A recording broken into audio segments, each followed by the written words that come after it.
So let's talk about confirming your calendar. So let's say tomorrow's Friday, and I actually want to confirm my calendar for tomorrow. So I close the calendar manager because I want to reopen it because I want to show you guys something when I first opened the calendar manager. So let's open calendar manager again.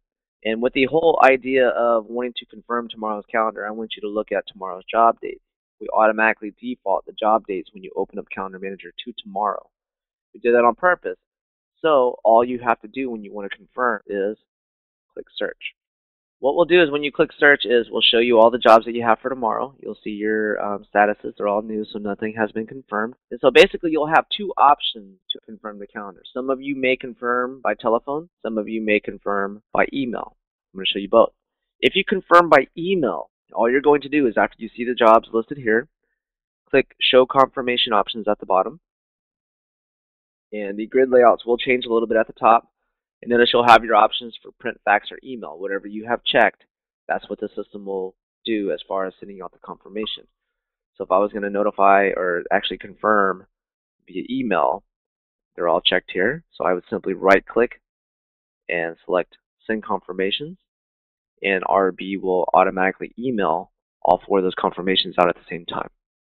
So that is notify or confirming by email. Now, once the clients start responding to your emails, that's when you would simply just open up the jobs and you'll have your buttons up here to confirm, cancel, reschedule, whatever you want to do. Before I describe all these buttons here, let's talk about actually confirming by telephone, okay, because some of you might not want to confirm by email. If you confirm by phone, okay, all you have to do is just open up a job, double click it. You'll have your phone number, and you'll have who to call Daniel Berg. You'll call Daniel Berg and ask him if the job is going tomorrow at 1:30. And when you get the response, that's when you click the corresponding status button at the top. So if he's confirming, you can click confirm. And you can say confirm by Daniel. And click OK. Click save and close. Status automatically changes to confirmed. Go to your next job, double click it.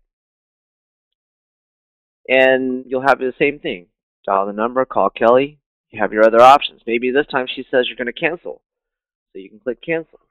You can say cancel it by Kelly. Now cancel can be used in the sense of the job straight canceling and not actually rescheduling. Now notice, let's go ahead and get out of this one, save and close. I canceled that one. Let's open this one. Notice you do have another button. If you called Kathy in this example and she said you needed to reschedule, well, you don't need to click cancel and then reschedule. You just need to click reschedule. Reschedule will basically do two things for you. It'll cancel the original job. It'll allow you to pick a new date and time. We'll copy all that job information from the original job, and we'll place a new job with a new job number on that date. So reschedule, pick a new date and time. That's all you would do, and click OK. So again, it'll cancel the original job and set the new one for you. You have a status here of will call back, so maybe if you didn't get a hold of the client or they weren't sure yet, you can put the status of will call back, just to note that it has not yet confirmed or canceled. So let me go ahead and confirm the rest of these. So confirm, save and close, then open up my last job, and I will confirm this one as well.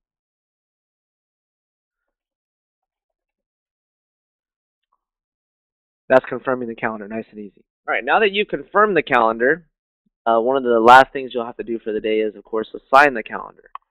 Because now that you know what jobs are going forward, you know which jobs you need to assign.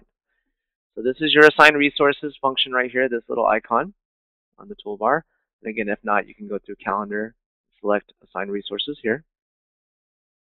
The job date automatically defaults to tomorrow. Again, all you have to do is click search. So we'll show you your jobs, and basically you'll see a resource column here. If it's blank, basically that means no one's been assigned. So to assign your jobs, all you have to do is, let me remove Susan here. Let's start from the top. Just right click, select assign, and RB will bring up the window to assign the resource. We'll show you who's available. So if we're looking at this one, this job has a specialty required of real time. So if I look at everyone that's available for this job, if I scroll to the right, specialties column here, they all have the specialty of real time in their setup. So see, that's what RB does, is it only shows you those resources that have that same specialty in their setup. We'll also show you the previous resources, so maybe that'll help you with your decision in assigning. So I can assign Susan Lloyd here. I can click Save, and then go to Next Job. Okay, this particular job, all I'm going to do is click Search, and we'll get a bigger list because there's no specialty required, so it has more reporters to show up. I want to show you something. The previous job that I assigned, I'm going to bring this down a little bit. It has Susan Lloyd assigned, and notice that job goes from 9 a.m. to 11 a.m. Well, if you look at this job here, if I scroll down, Susan Lloyd does not appear. This job goes from 10 to noon. So the system knows that Susan is actually assigned to that first job, and it falls within the range of this time. So it does not show you Susan as being available.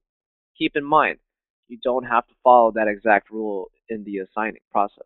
Just because RB shows you them as being available or doesn't show you someone as being available doesn't mean you have to decide that way. You still have the ability to override. So let's say this job, Susan doesn't show up, but I still want to assign Susan. What I can do is I can come over to my search criteria and select override yes. And if I know I want to assign Susan, I can look up and search and select Susan here. And then click search, and she will appear, okay, because I'm overriding. So I could check off Susan and save. Okay, so you still have the ability to override anytime. Go to next job, and we will click search, and I was actually supposed to take out Susan here. Change this back to no. So search. Everyone will show up, and let's send me, Jason Yee. Save and close. So all my jobs are now assigned. All right, after you assign, last step to do is, of course, notify the reporters. So you're going to stay right here. Look at the very bottom. You'll have a button that says Show Worksheet Options. Click that. The grids, again, will change to your options to notify the resources. And whatever's checked, that's what the system will do. Okay. Now, the important thing down here is to always make sure that this checkbox is checked. If you check it the first time, it will always be checked when you come back to the function. But attach repository files for email, that will make sure that the notice file will be attached to the actual email that you're sending out to the reporters. So they'll get the notice and the worksheet. Okay. So again, all you would do is right-click and select Notify.